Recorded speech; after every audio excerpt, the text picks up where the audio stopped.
Okay, so I'm recording. Okay, so welcome to the first episode of A Touch of Je ne sais quoi, which is a blog about mindset and how you can live your life more by design. So I'm thrilled to have a special guest today, Justin Lodge, tuning in from Singapore, and is going to teach us or give this perspective on how we can live more by design and less by circumstance.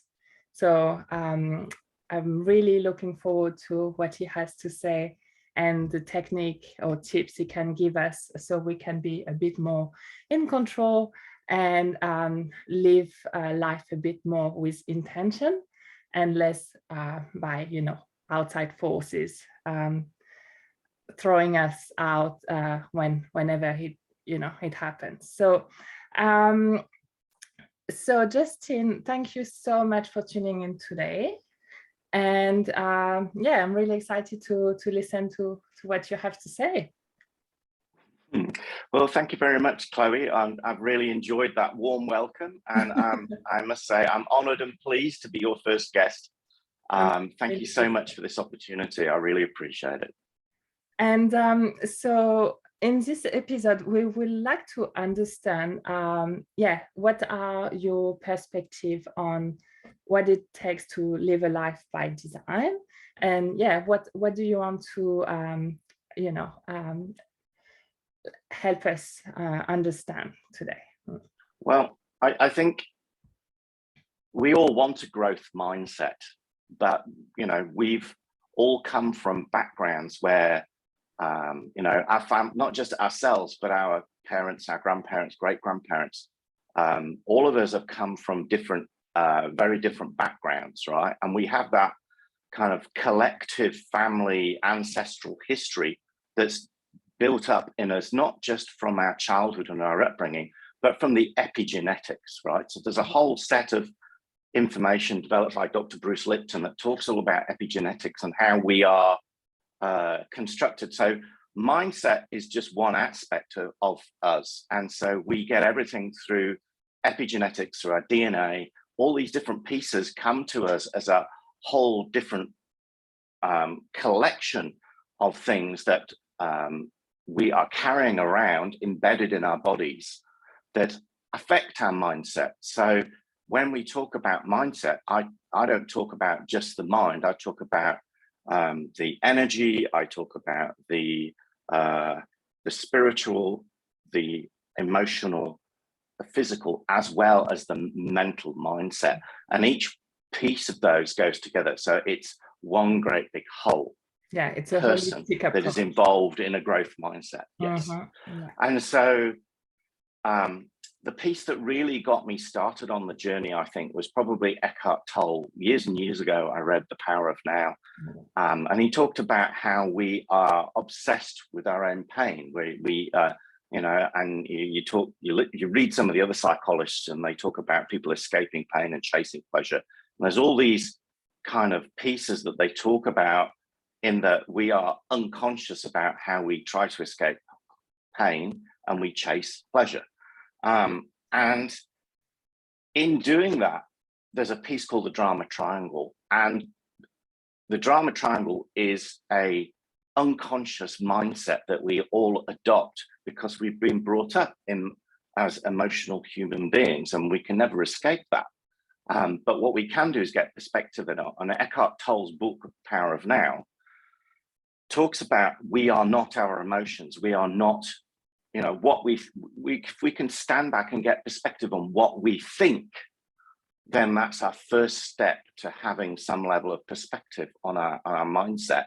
Yeah. And then from there we can grow. Okay. And so in the pieces that I've worked on and on myself predominantly, but I've been coaching clients too, I use the drama triangle as the starting point when somebody is in a really bad place to give them a perspective. And in the drama triangle, you've got 3 points, and on each of the point is an archetype. Yes. And archetypes, I think, were brought to us by Freud. And we all know what archetypes are. If you think about oh, that guy's a clown or she's a princess. We all use those archetypes liberally all the time without even thinking. Mm-hmm. Yeah, and they're parts of our identity. And there's a book written which talks about archetypes, which was very, very powerful for me. And I'm trying to remember their name. And she talks about how we develop archetypes as a child. And we have the victim, the saboteur. The 5 wands, the wanted, it was not the 5 wands or something like that. No, it's on the tip of my tongue. I'll probably remember it halfway through. And we all have these archetypes embedded with us. But within the drama triangle, the 3 archetypes that we're dealing with are the aggressor, the person who is trying to force something through. Yeah. There is the victim, the person that's generally on the receiving end of that force, because the person who is in the archetype of aggressor is there, and they're trying to force an outcome. They're frustrated, they're angry, they're trying to get away from pain. Mm-hmm. Right? And being an aggressor is not necessarily a bad thing. It gets us out of situations that we're not happy with. Right? It allows us to put boundaries in place to protect ourselves when something is risky. Yes. Being an aggressor is not necessarily a bad thing. But what happens in the drama triangle is you've got the aggressor, you've got the victim. And what the aggressor's doing is they're expressing something, and the person who's being the victim is in a victim mindset. You can be on the receiving end of aggression and not be in a victim mindset. We've all seen all the craziness go off across the internet about the Oscars in the last couple of days. And there's an expression of anger. Somebody got aggressive. Somebody else was a victim, and somebody else was a rescuer. And it's a perfect example of the 3 archetypes on the drama triangle. And I haven't talked about the rescuer yet, but you can see that the aggressor said something really mean. Mm-hmm. The rescuer stepped in and assumed that someone was a victim and went in to rescue them. And as they did that, they hopped into aggressor and somebody got a slap. Yes. Right? Mm-hmm. And it's a beautiful example this week of the drama triangle. Absolutely. So if you understand that we all slam between these pieces backwards and forwards, right? And we are obsessed with it sometimes, right? And some people are really stuck in the victim mindset. If you ever remember the Monty Python sketches, Monty Python were a British group of men 40 years ago. They did these comedy sketches, and they did a sketch about 4 Yorkshiremen, and they're talking about how each life that they had, each of their upbringings is harder than the others. Yeah. Right? You didn't have it hard. I had it hard, and there's all these stories. There's an inverted narcissism that is embedded in being proud of their victimhood. Yes. Right. So being a victim isn't necessarily a bad thing. Some people really enjoy it. Mm-hmm. Right. And feeling like a victim also gives us motivation. And rescuing is also not necessarily a bad thing. There's a level of benevolence that is embedded in rescuing. Yes. So each one of these pieces isn't necessarily a bad thing. What isn't working for us? Yes. What is the shadow of that is the fact that as we slam between them, and we one moment we're a victim and the next minute we're aggressor. And we saw that this week with what happened at the Oscars. There was victim, aggressor, and rescuer. Bang, bang, bang, bang, bang, bang. And the internet exploded. Everybody's got an opinion, right? Yeah, absolutely. Yeah. Everybody. And so we all recognize it. We're all straight there. We're straight in there. We're talking about this. We're talking about that. That is what I call the drama triangle, where we are attracted to it like bees to honey, and we're always in it. And a key to the growth mindset is having that perspective of being above it. Yeah. Right. And going, so, I mean, my first reaction, sorry, Quoi. No. Yeah, go for it. My first reaction when I started to see it going on, it's like, oh, this is Hollywood. Maybe that was staged. Absolutely. It looked like it was in a movie, kind of. Exactly. And so it did. occur. And that was me going, oh, you know, oh, it was terrible to say those words. It was bad to actually physically assault someone. Yeah. I didn't have those reactions. My first reaction was, oh, I wonder if that was staged. For me, it was like, oh, I can see a human having a human reaction, which is not necessarily the right one. But I think it gave us a bit of perspective at those Hollywood people are such, you know, big, you know, above us sometimes in our mind or something like that. And it just gives us some perspective that we all have human reaction from time to time. And to see it playing out like this in such a big, you know, event, I think was interesting. Like, yeah, what's your perspective on that? Well, that particular couple over the last couple of years have deliberately exposed some of their most difficult emotional challenges between themselves as a couple. Yeah. And they've done it in full public glare, and they do it in Hollywood. And so that, to me, immediately has me, when I saw what happened, it was that's why it was like, yes, these are human beings, but is this being done just to distract us from something else? That's always the question. I'm like, sometimes things are staged specifically to draw attention away from one thing to another. Yeah. The business of capturing eyeballs, the business of advertising, the business of media, the business of Hollywood is all there to capture eyeballs and deliver product advertising to human beings to get them to buy. Absolutely. Yeah. It's been a lot. I mean, we've all watched Mad Men on Netflix, right? We've all seen the advertising industry, you know, back in the 1950s in New York was already well established. If you go and read the paper that was written about propaganda, written by some of the people that worked in the British government during the First World War, right? They talk about how control of the media is very, very important. So we've got more than 150 years of well, we probably got a couple of thousand years of, you know, if you look at the writings of Julius Caesar and the letters he wrote and that were published back in ancient Rome, you know, perception and capturing eyeballs and giving people ideas is very important. And so my first reaction was, I thought that might have been staged, because I see that couple deliberately living it out there. Because you see, if you go back to Ozzy Osbourne, the Osbournes, and the reality TV, and when they first put cameras in the house, you know, the nascent people are so used to reality TV that is another part of the drama, right? We're all in that drama triangle. And so for me, it was like, what else is going on? Why is this happening? There was kind of that perspective layer that sat on top. And that's what I want to illustrate, is that if that was real, then obviously there's real consequences, there's real issues, right? It's real human. But at the same time, there's also this, well, what else is going on that somebody set up the drama so that I'm distracted from something else? What is it that where else should I be looking? Yeah. Instead of looking over there is my kind of perspective on the drama triangle. Yeah.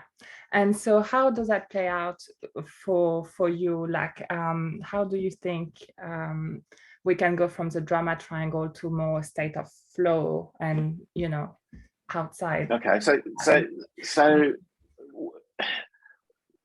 in order to get perspective and be able to stand back and go, what's that drama about? Yeah, it's really back to that piece about Eckhart Tolle. Is so when I'm in the middle of something, when my daughter says to me, XYZ has happened to me, and I go, what? How dare they? Right? I'm in that drama triangle. I am, you know, I know that my daughter has to learn to fight her own battles, right? And be her own person. But at the same time, I'm a father, and I want to dive in and be that rescuer. Yeah. And sometimes for me, it's what I've got to do in that situation when it's real, when it's my daughter that's on the receiving end of something rude, like what happened at the Oscars. as her father, I want to rescue her. But I also go, what is it that you need? And so it's that pause that says, maybe I don't need to do anything. Maybe I don't need to step in here. Maybe what I need to do is just listen.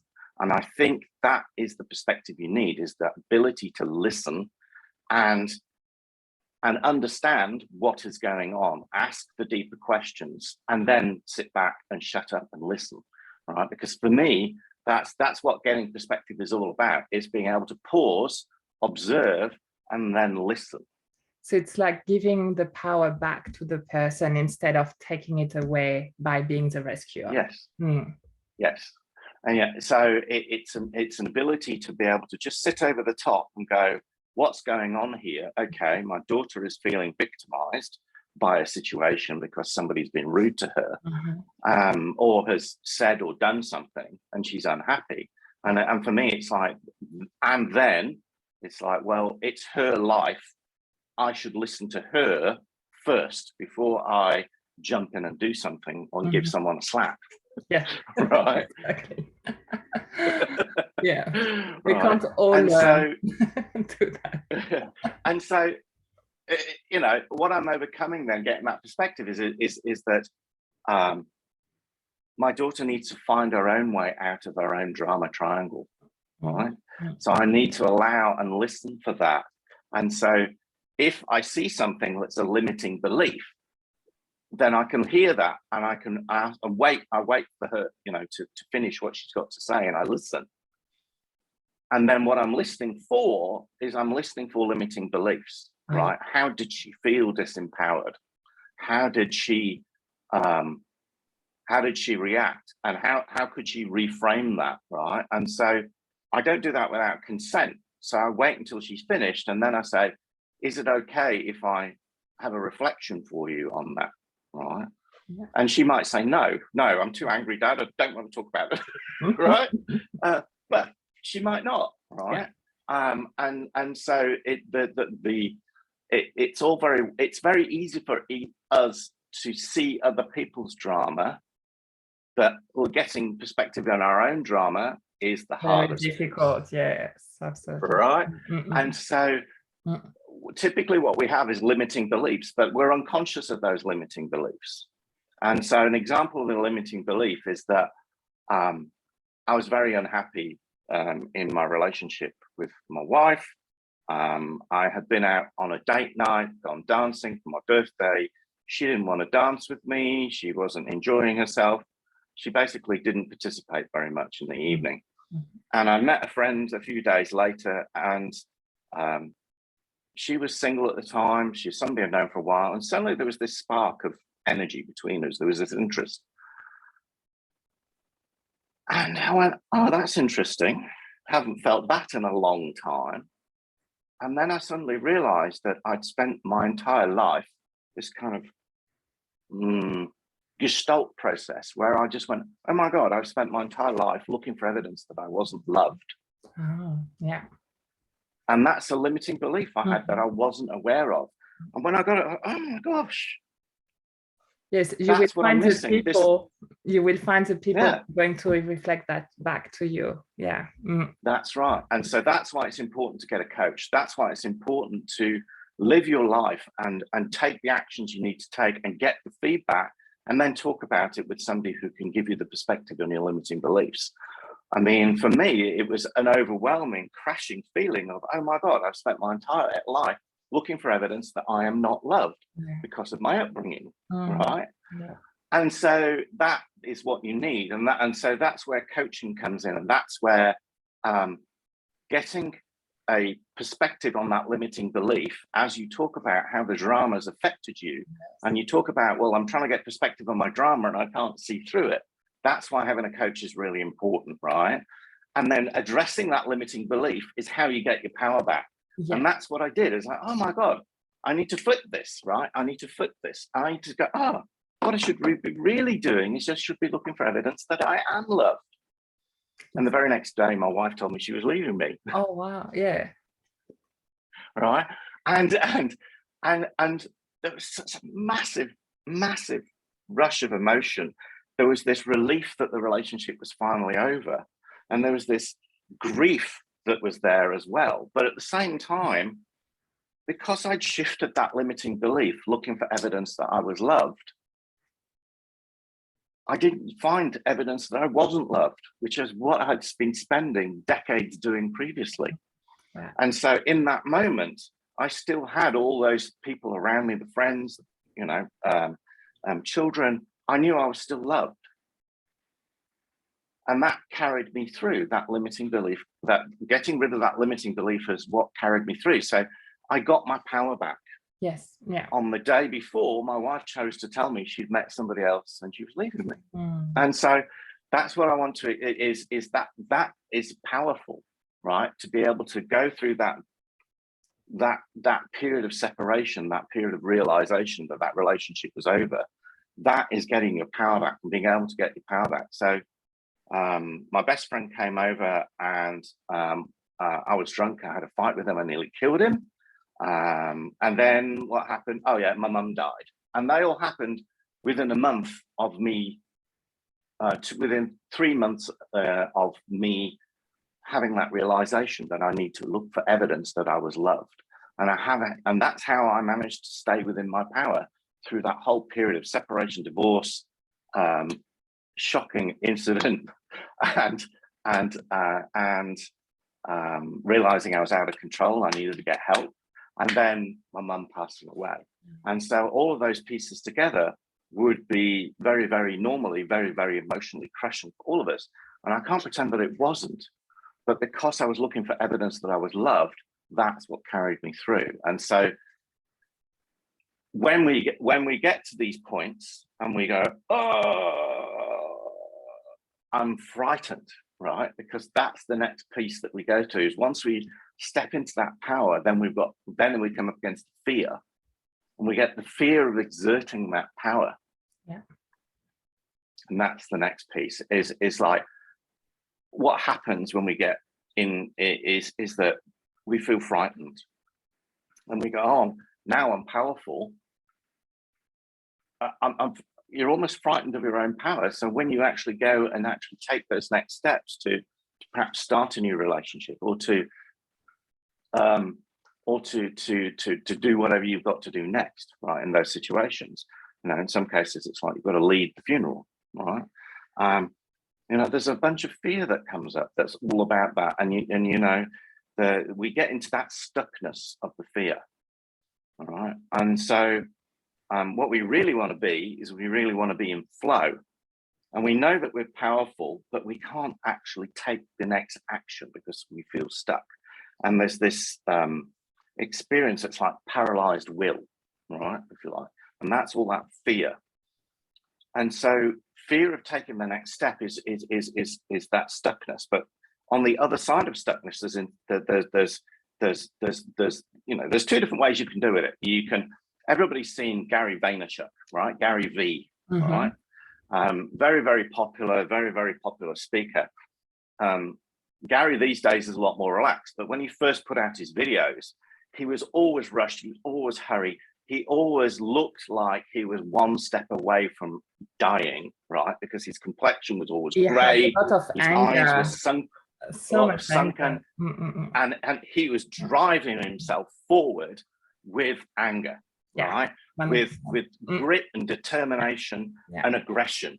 Yeah. He's back, but he's using the aggressor of the drama triangle to drive himself forward, and that is called hustling. And that's what Gary was all about. When he first started, Gary was all about the hustle. Mm-hmm. And he was all about, I mean, if you listen to Gary's background and where he's come from, and you know, he's from the Ukraine, right? So Gary comes, you know, and my family very similar to Gary, right? Which is why I didn't find it attractive. But that's the hustle. So there's two ways you can get into flow. You can go from stuckness via hustle, and you can use the anger to drive you forwards, the grit and determination. And there's nothing wrong with that. But there's also the dreaming, right? There's a bit where some of us are stuck and we have all these dreams about what we'd like it to be, but we don't actually take any action. Yeah. And so getting from stuckness to flow, going from here to here, is really it's not a straight line, it's a wavy line where you need to go into some hustle, have the dream, and you need to accept that it's every action, every small action is the way to get forward. So you don't have to take big actions, you just have to take small ones. And sometimes the action is just making your bed. Sometimes it's just very simple. Or getting some rest, right? Getting some proper sleep. That could be your action, right? And like, if you look at Gary didn't get much sleep. You could see that, right? Because he was hustler. And it's like, hustle only works until you burn yourself out. And so the important thing is to be able to get to the flow. So what you need is the inspiration and the action, and you need to be able to gently find your way into flow. Navigate, Rather, it's power versus force. And there's a really good book about it. And it's all about, how do you step into your power? How do you get over your fear? And you get over your fear by taking those small steps, right? And that's how you find your flow and you get into the action. You take small little steps every day. Yeah, awesome. Very good. So we talked about the limiting beliefs, and we talked about, so the small action step that we can take, and the fear that can pop up. And so for you, what is the biggest thing that you've done when you were stuck that led you to the next step? Because sometimes it can be that one day that opens up the dream, let's say. Because sometimes it's a lot of little things, but sometimes it's just that one perspective that just opens up everything. Okay. So the only difference between fear and excitement is the breathing. When we're excited, there's a lot of breathing going on, right? We love it, right? And so what I did, right? So that day I got drunk with my best friend. I was in the middle of a separation. I had too much to drink. We had a fight. I nearly killed him by accident. I was horrified with myself. That very next day, I went and found a coach. And one of the things that a coach was doing at the time, he was taking people skydiving. And so it was tandem skydiving, and we did it in Wollongong. There's a Sydney, I don't know if they're still going, I think they still are, but the Sydney Skydive. And we went to Sydney Skydive. But what we did in that particular instance is that we hypnotized ourselves so that we didn't fear fear or excitement, fear or adrenaline, so that we were perfectly calm and we could experience the free fall in the tandem skydiving. And so that was about, it's like, find something that really frightens you and learn how to deal with it, right? And so in that particular case, my grandfather was in the parachute regiment. I once mentioned I was thinking of doing some parachuting when I was about 18 or 19. I had this massive explosion, right? It's just too dangerous, you can't do it. And that's because when his unit were being trained, they were being trained in the parachute regiment, a lot of people died during the training, right? In fact, I'm not going to relate what happened because I don't want to trigger anybody's trauma, but yeah, it wasn't good. And so the whole piece about parachuting in my family was ancestral fear, if you like.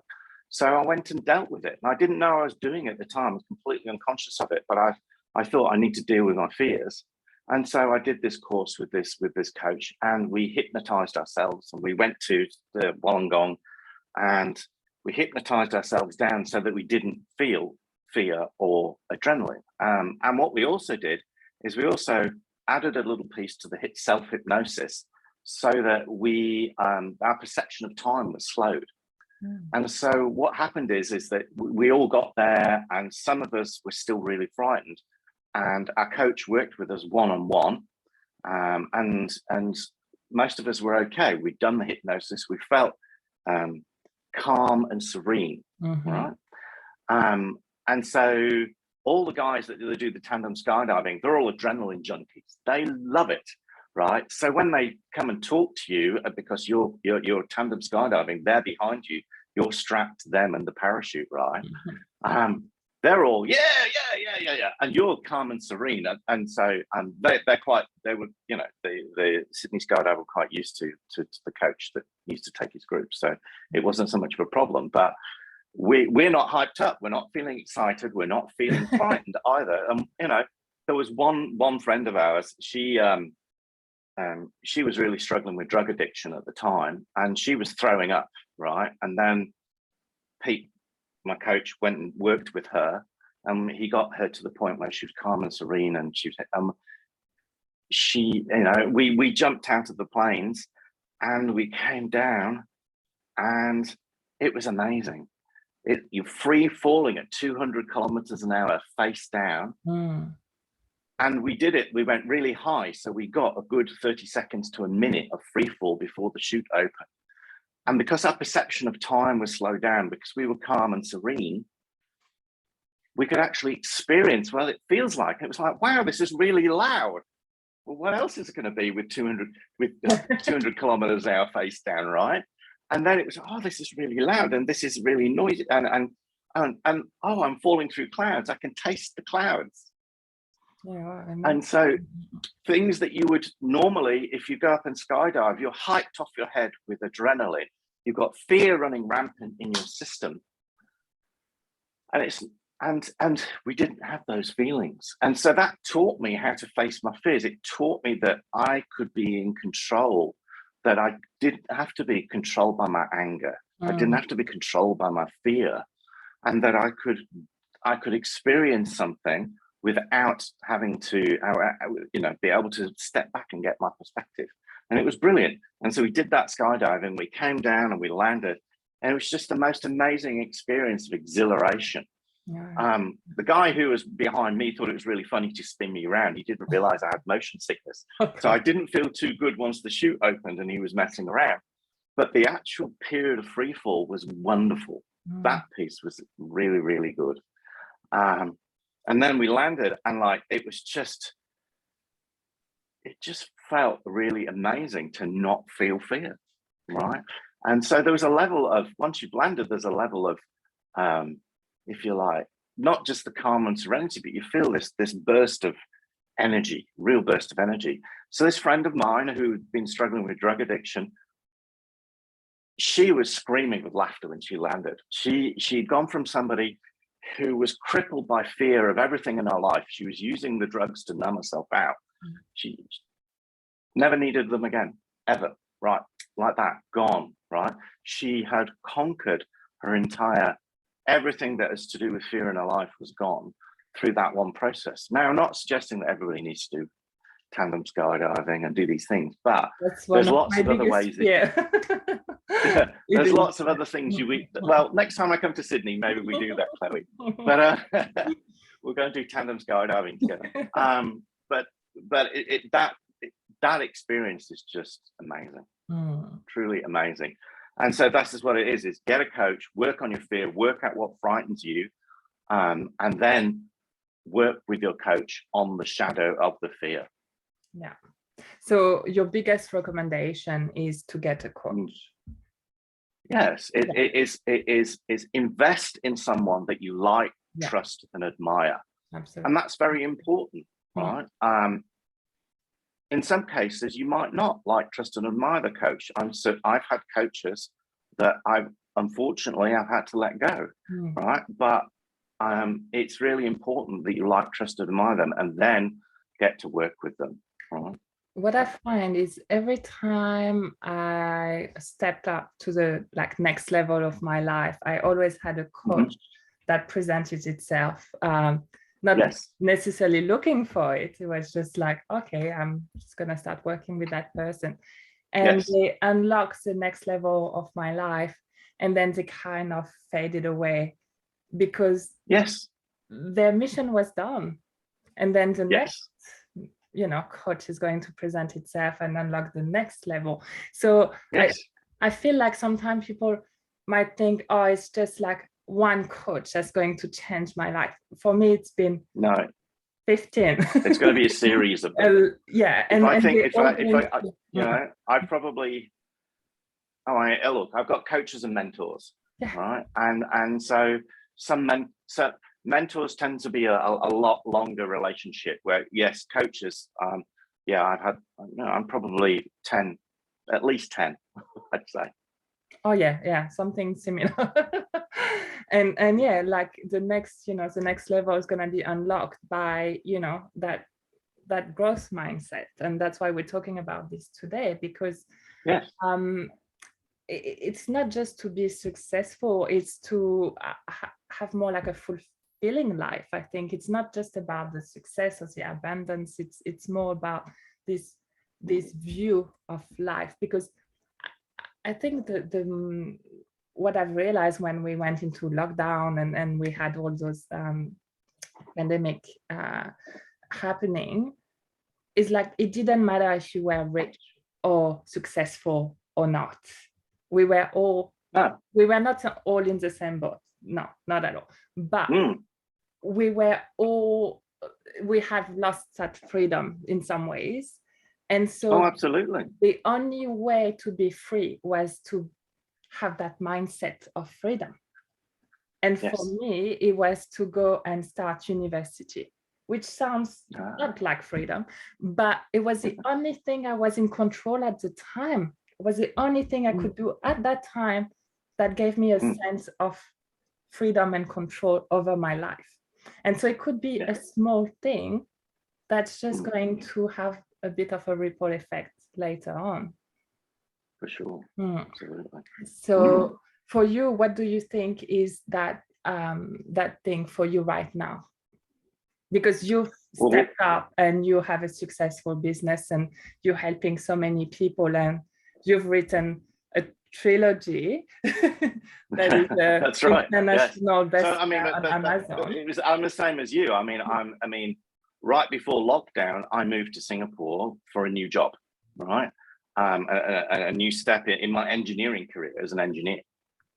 And as soon as I arrived, within a month, lockdown had happened, and I literally was locked away in a man-made cave on the 26th floor on the site. It's effectively locked away in a cave on the mountain, isolated, right? And I was trying to, it was for me. I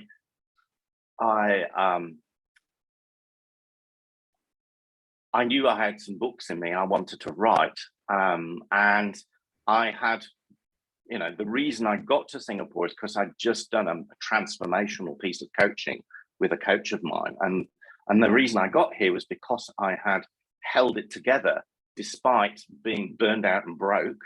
I had chosen to invest in some coaching, and through that coaching that had happened in the August of 2019, I had managed to land the job by Christmas. And at Christmas time, I didn't have enough money. I didn't have enough cash flow going on, because I was burned out and broke. I didn't have enough money, even for food, for my children, who, single parent, living in Melbourne, didn't have money to buy food on Christmas Eve, for the kids. And so in that position, I was still able to hold it together because I'd done that transformational piece of coaching. And then on Christmas Eve, I got the job offer, right? So the morning that I'd gone out and accepted a bag of food for free from a stranger was the same morning, was the same day that I got a job offer. And so being able to hold that together and have that piece there. And I think that going in, because I've just gone through that amazing burnout, and then that hit rock bottom, done the transformation and started to come back up again, and then landed the job. Even though I've been locked in this man-made cave in a city that I didn't know, where I didn't have any friends, wasn't allowed to go out, wasn't allowed to meet people. I mean, I was allowed to go out and buy food, and that was it. All right. It was a serious challenge, and so I chose to grow. So I chose to look for things. So I chose to do online courses. So I picked two online courses. One was a write a book in a week course, which you know about, right? And I did that write a book in a week course in April 2020 with Dave Thompson. And the very next week, I trained myself to be a practitioner in the modality that I'd just gone through that given me the transformational experience. So I basically took 2 weeks, my first 2 weeks holiday that I'd taken for myself in probably 10 years, because every single holiday before that, I had taken leave to be with the kids or do things with the kids. As a parent, that's what you do. And so that was the first holiday I'd ever had for myself. And I didn't actually go out. I actually engaged and I wrote a book in a week, which was my first book. And then I had enough material for books 2 and 3. And then I did some, and so that's that. I think that's what's carried me through the same period that you chose to go to university, and you wrote a book too. That, I mean, it's like I looked for things where I could make a difference to other people, because the thing that drove me through about my first book is if I could help one man from injuring himself or hurting someone else through their anger, then that was going to be a good outcome. You know, and that was that, and so that's what drove me forward. That piece that I chose something that was bigger than myself, and took action. And to say often that if you're feeling in a very dark place or very low in your life, the best thing you can do is to go and volunteer in a shelter or do something for someone, and that's usually true. Like the more you can, and that's when the over giving sometimes comes in. Is like some people are just wired to give and give and give to others, and that's when you need to take a step back and reassess why you're doing good. Well, this is true. That's what my second book is about, because you get stuck in that rescuer point on the drama triangle. And so it's true that at some stage, if you feel low in at certain point in time, it can be good to go and give unconditionally to someone, so you can take some perspective on yourself as well. Oh, absolutely. Moving from victim to rescuer doesn't necessarily need to be that spiritual bypass where you're trying to avoid being a victim by helping everybody else, right? The very fact that you're in a benevolent environment means that you build relationships, and then you may find your way through to being able to deal with the shadow that got you into being the victim in the first place. Yeah. So your books are all about this drama triangle, and so you had you have a trilogy. Can you tell us more about this? Oh, certainly. So the first book I wrote was about my grandmother and what happened to her that made her angry. And so the first book is called Angry as Fuck, but No Idea Why, because that's exactly who my grandmother was. She was this sweet, doting, beautiful, she was no more than 5 foot tall. She was a beautiful, doting grandmother. She absolutely idolized myself and my brother when we were little boys. But then she turned into a raging Welsh dragon whenever my father was around, and whenever there was somebody around she didn't trust. And so she slammed in between this sweet doting grandmother and this angry as fuck little Welsh dragon, and she used to go between them like that, like really, really fast. And so my book, Angry as Fuck but No Idea Why, is all about why she was so angry, what happened to her, and how that impacted the mental health of the family, right? My grandparents, my parents and myself. It was a cascading effect. It's cascaded in some ways also to my children because of who I was being before I managed to get the perspective on the drama triangle. So that's the first book, Angry as Fuck but No Idea Why. And that really illustrates how anger impacts and gets people a perspective on where it comes from. Because a lot of people are completely unconscious. They are angry, but they don't know why. And they repress that anger a lot. And they repress that anger, and it comes out in all sorts of ways. Yeah. And then the second book is about being a rescuer. So it's called Rescue and Recovery. And the subtitle to it is No One Is Fucking Coming. So you can, I'm using the F words deliberately to bring people in, right? And because as a single parent, I got myself into this mind space, and that I needed to look after other people, and that was my job. And that comes from my upbringing, that to be a man, all I had to do was to be on that white horse and slay the dragons and then die. That was my role. And that was the culture I was brought up in, right? No one wants to see you fall off the white horse. You stay there until you're dead, right? And so that rescue and recovery, no one is fucking coming, is really there to illustrate to you that that you need to choose to rescue yourself. Exactly. Right? And it's a choice to be benevolent to yourself first before you're benevolent to other people. And then the third book is called I'm Fucking Done. And it's about divorce. But it's also about the reason people get divorced is because they get into a relationship where they both become victimized. Right. And that victim mindset comes from the childhood. It's got nothing to do with the relationship between the two people. It's actually much more to do with how we're brought up and being a victim about being brought up and what happened and all these pieces. And so each of those books, the divorce book is really there for people that, oh my God, I am done. I'm fucking done. What do I do next? So the books are written to meet people where they're at, meet the angry people where they're at, meet the people who are constantly rescuing everybody else where they're at, meet the people who are, oh shit, I'm going to have to get divorced. Right. It's over. Right. I am done. And so each one of those books is designed to, the anger one is to give people perspective. The rescuing one is to get people to actually to realize and get perspective and be benevolent to themselves first and take steps to look after themselves. And the final one is like, what do I do? Right. And it's like, what do I do? What I'm overwhelmed, right? I'm being a victim. I'm overwhelmed. I've got to get divorced. What do I do? And so the book's there to give you some action steps and to work out what do you do and what, most importantly, what do you not do? Yeah. All right. Because typically when we're overwhelmed, we will go to our hairdresser, to our taxi driver. We'll talk to everybody about the situation that aren't really part of the inner circle. We'll try, and we get advice from the wrong people, right?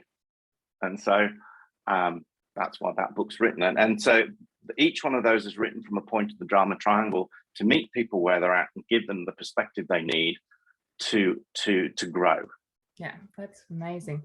But I've read all three and loved it. So I was really interested to hear your thoughts about this subject on mindset, because I really wanted to bring something a bit different, because it's called A Touch of Je ne sais quoi, which means it's like this something that you can't really pinpoint in someone, and that's the goal of this blog and those connection is about bringing people with their special thing, and so they can give some perspective on life. And because I think sometimes we just talk about what we do and who we are as in our action and what we do for other people, but I really wanted to bring more who we are as our thinking, in like who we are when we think about things and how we have this perspective on life. So I'm really glad you took the time today to do this interview with me. And yeah, I hope you enjoyed it. And oh, I did. I've got one last little message. If you know somebody who's angry, or know somebody who's rescuing it, you know someone who is facing a divorce, buy a copy of my book and give it to them, because I didn't write these books to make money. I didn't write these books to be a millionaire. I wrote these books to help people. For that reason at all. No. I've had all sorts of interesting negative reactions. It's like I promote. There was a WhatsApp group that one of my friends promoted my books on, and he got this massive feedback about, you should not be exploiting this channel to make profit. And it was like, this channel is here to help other people. Yeah. The reason I wrote the books is to help other people. Yeah. If you know someone that's stuck in these places and they need help, give them a copy of the book. It might just help them. exactly. But, I you think know, you have, and so yeah. that's what I'm here to say. Oh no, I absolutely agree, because it's like it, to go and write a book in a week like we've done, you have to have this inspiration, right? It's something bigger than Yes. you that's going to help Yeah. you write that book. So it's not Yeah. greed, it's not the money or whatever that drives you. um I wrote that book in the middle of the night because I had those thoughts Yeah. that were coming, Me and I too. had to write them down. Yeah. Yeah. So, A 3 a.m. wake up call. Oh my God, I've got to write. and I had to Um, go and work the, a few hours later, but I was like, I just need to get it done because it's bigger than me, and the message that yes. in those books that we wrote are, it's like it's our stories, but it's the lesson that we've learned through those Yeah. stories, and we Yeah. hope that people can relate in their own way, and get the best message that they can from that, and that's why we're doing this today as well, is to give more perspective on things. And I think the more real we can be with ourselves, and with the people, Yes. the more we can help. And I think because we live in such a fake world, of um of social media, sometimes we don't know who people are at the core, and this was a bit of a different thing I wanted to do, so I can really dig deep with the people I respect, and yeah, give some perspective on things. Oh, look, it's just, I really admired the book that you wrote. So I really enjoyed reading it, and so it's that description of your journey which really helps people to relate. And because we're not here to be gurus, we're not here to be up on a pedestal. We're just here to shine a light onto people's shadows and allow them to embrace that shadow, love it, and let it go. And that's the higher purpose. That's it. It's I'm not here to big note myself, right? And there's a lot of, I mean, Australia in particular has the concept of a tall poppy syndrome. Absolutely. Yeah. And so we're not here to be tall poppies either. That's what I mean about pedestal or guru. People will put, those actors that behaved so badly at the Oscars this week. It's like they're all on, people have them on pedestals, but they shouldn't be. They're just ordinary people like all of us. And a lot of them have massive trauma, and that's why they became such stars, because they've been able to overcome such an amount of trauma that the only way out was, to shine their yes yes yeah oh, and you see some of the films that have been made, and redemption is a key theme or a key trope that is used in Hollywood a lot, in that people are trying to redeem themselves in some way, because that's very much driven from the American experience of the whole. I mean, America was founded by the Pilgrim brothers and sisters who landed at Plymouth Rock, and they very, very much of the mindset that redemption is what you're supposed to be there for. And we still see that cultural artifact, that meme, or if you like, being brought through from that Puritan piece. But life isn't like that. Life is messy. It's not a straightforward set of pieces. It's a straightforward set of growth. And so let's go back to this piece about growth mindset, right? It's about taking one step and up leveling, getting a coach, up leveling, getting another coach, up leveling. And so each piece as you step forward. And so life isn't this Hollywood redemption movie like The Shawshank and Green Mile and all these different movies that very, very good movies about redemption, but it's not, life isn't about that. Life is about taking a growth, that mindset, and doing one chunk at a time. we don't see that in the movies. We don't see that in the media, but that's No, it's the hero's this is why I'm journey. really pleased. I'm really pleased to be here because allowing each chapter to unfold is why we are here. And I was listening to Richard Rudd on a Clubhouse episode last night, and someone was talking about her grandmother, who was like at 101 years old. Her grandmother said, well, I don't understand why I'm still here. And the woman said to her grandmother, that's because your energy is still needed. You're still here to participate. That's what I said The to very my fact grandma. that you are here, your very fact you are here and you are loved and that you love back is the reason that you're still here. Yeah, that's what I said to my grandma, because she's like, oh, why am I still here? It's like, oh my God, so many people need you. You have no idea. Like it's the very fact, the energy that you hold is the reason you're here. And so that woman that I was talking about lived another 5-6 years, right? And she was dearly missed when she was gone.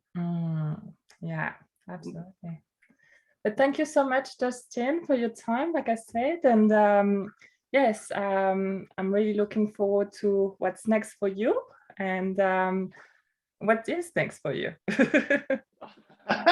Well, thank you, Chloe. I mean, what I've done now is I've recorded my books as audiobooks. Yes. And so I've finished that audio recording. They're finally all published. And so my next piece this year is really to go out and just promote the books on the basis that I want people to help themselves get perspective. So that's really my next step. And I really want to thank you for this opportunity, because I've been, I've finished the books, I've got them there, and I'm kind of going, oh, they're all there, because it's something I've been working on for a long time to get the audiobooks finished. I had a number of setbacks, a number of issues, and it took quite a while to get the publishing done. And it was like, well, what do I do next? So it was like, this is perfect timing. Thank you so much for this opportunity to talk. And I really appreciate you spending time with me. Very good.